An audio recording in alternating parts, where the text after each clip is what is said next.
Hi there, Troy Parsons from the Hive here. Now, if you're watching this, you've obviously worked with, the Hive, or formerly Podiatry Hive, at some point in time, or perhaps you've chatted with us and or been aware of what we've been up to. Now, there's been a lot of change at the Hive in recent times, and certainly changing from podiatry focus to more of an allied health focus. Because what I know myself with my practice morphing into an allied health centre is that the barriers between professions are blurring, whether it be podiatry, physio, massage, ex-phys, etc., etc. So one of the big things we've had a change in the Hive is I've actually stepped into a coaching role. Now, I've been doing this since probably about this time last year. And it came off the back of, we ran a mastermind again this time last year, and it was a real watershed moment.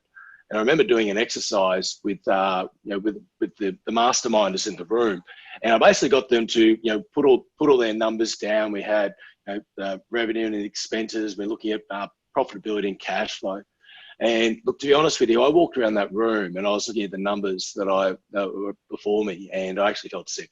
These are people who have been working with us for a period of time, and it made me feel exactly how I felt in my own practice for so many years. Now, as you know, I've got my practice, and I took it from a very small $230,000 turnover practice to, we cracked $2 million, and we're actually on track for $2.8 million this year. Now, the jump from 2 to 2.8 has been rapid because I started to focus on a couple of key elements that I needed to drive my business forward. I was coached for many, many years, and I had functionality and systems and marketing and some good HR policies in place, and I had an awareness around my numbers, etc. But the reality was I wasn't as profitable as I should be, and I certainly didn't have the cash that I should for a practice that size. And so I've spent a huge amount of money over the last couple of years investing in myself, and also looking at a higher level of coaching, where I need to make sure, while I want to create the practice that serves me, my team, and my patients, it needs to drive profit and it needs to drive cash. Because as soon as we have cash and profit, and when I talk about profit, we need profitability greater than 20% after paying us, the principal. We need cash flow that's at least 10% of our revenue staying in our bank account year on year. So this is where I put the energy in my practice. And so we went from 2 million to 2.2 to 2.4. Last year we did 2.4. And as I said a second ago, we're on track for 2.8 this year. And if perhaps I put on another physiotherapist, we're probably in the ballpark of $3 million. So it's a huge increase in a very short period of time. And I haven't done anything revolutionary. What I've done is pay attention to the key levers to drive my business forward. Well, still, I don't treat. I'm only at my practice 2 days a week, and it serves me and serves my purpose. It's got to the point where I love the people I work with. I love my patients, love my team, and helping them grow and develop into leaders. But it's now I've got a unique insight, particularly since coaching this year. And it's been a huge amount of fun because, we've got practices from all different stages. Someone from a GP practice has now got himself into a 3-room clinic. Got other practices that are just trying to grow into the potential that they've always had around them. And, consistently, I'm getting emails and messages from people saying, look, this is our best month ever. Then the next one said, this is our best month ever. And I was away for 2 weeks. So that stuff is unreal, because when you get cash and profit in your business, you can actually start to make better quality decisions. You get better quality problems, but it allows you to really reinvest back in the practice, reinvest in your team, but also look after yourself, look after your family. First time forever, my little boy says, Dad, you don't work on weekends. Because I just couldn't help but go into my computer, because it was always a cash pressure. And so that's been a huge, huge change for us. And we've actually brought in now that, last Friday, we ran our first virtual one-day mastermind where we actually trained the teams. Because again, the thing that really crystallized for me is, we can train the leader, but until you actually train the team, that's where you start to get the real momentum. So we do a huge amount of training in our own context. So on Friday, we'll be beaming across all over to Perth, Melbourne, Sydney, Mackay, over to New Zealand. And I was actually got to train and communicate the team and discuss the undiscussables, the things around profits, the things around the numbers and the drivers and why KPIs are important, and how they actually, they're basically a reflection of and providing feedback for how we're progressing.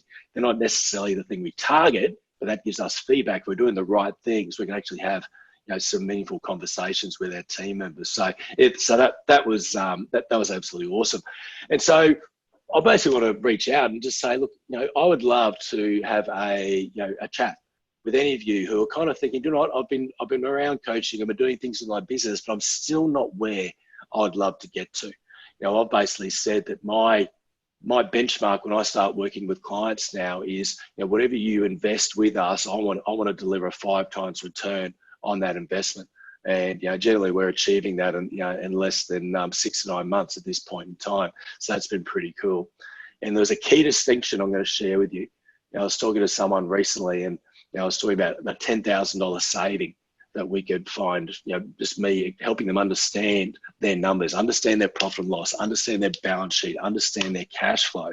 And then when we see, what's good, what's driving that, how do we keep that going? Where are the gaps and where do we need to improve? But really help the business owner understand the business end of their business, because the language of business is accounting.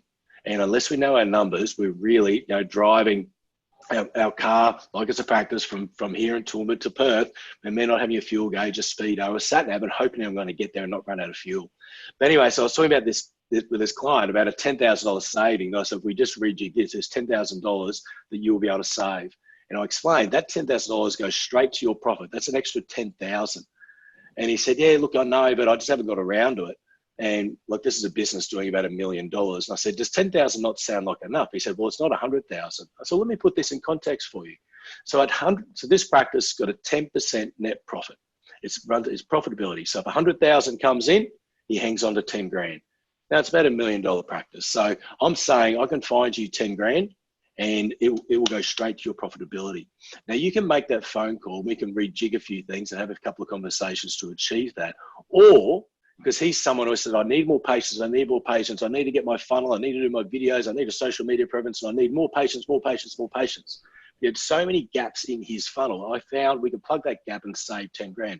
Now that 10 grand on a 10% net profit business means he would have to bill an extra $100,000, and then his profit would be 10% of that to get that 10 grand. Now $100,000 in that practice, he'd have to, at $80 a consult, he'd have to find an extra 1,250 patients. I said, what do I do? Market and do all these campaigns to find an extra $1,250 or 1,250 patients, or let's just look at where all the money's going now and try and hang on to what we need to hang on to and reinvest appropriately. And so we made the smart choice. And so he can still get more patients coming in, but we're making sure we're plugging the gaps in his practice. And it's things around the rebooking, exception, the context. Did not shows, cancellation, no rebook, etc. And so the compounding effect of these things to a practice. So anyway, it's something that's been I love about the coaching is it's not because I've done a course. It's not because I've read a book. It's not because, I had a practice and I had to sell it because I was actually no good at it. So now I'm just going to go teach. I've still got to live and breathe the practice right there, that, everything I talk about and everything, I'm doing, and the mistakes I've made, I share. And, we're still not perfect, but we're on an epic journey. And I love to be able to coach from authenticity and actually understand, what it's like to run a practice day to day and still try and maintain a life outside of that. So look, if you would love to reach out, even if you just want to, catch up and say hello, we're going to have a link that you can, book some time in with me. And look, I'd love to find out how you're going. If there's any way, I can help and the Hive can help, we'd love to chat. So if I don't see or speak with you, have a great Christmas, and you'll probably hear from us in 2020.